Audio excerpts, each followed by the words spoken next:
Brahmagiri block BJD जनसंपर्क पदयात्रा संजय दास वर्मा सामिल। Brahmagiri block रे बीजेडी जनसंपर्क पदयात्रा अनुष्ठित हो जाइछि।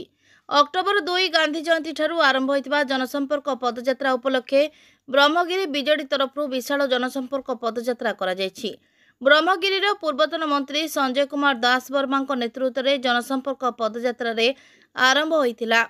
ब्रह्मगिरी बीजेपी विजय पर संजय को विशाल रैली को नहीं पुणी संजय खुश और कर्मी खुश।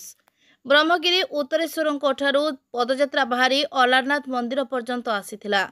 साधारण सभा को संबर्धित करी संजय वर्मा कहले विजय बाबू थिले युग पुरुष और नवीन बाबू थिले भारत वर्षर 1 नंबर मुख्यमंत्री। सारा ओडिशा रे बीजेडी बीजेपी ठारू 37,600 भोट अधिक पाई पराजय ग्रहण करिछि।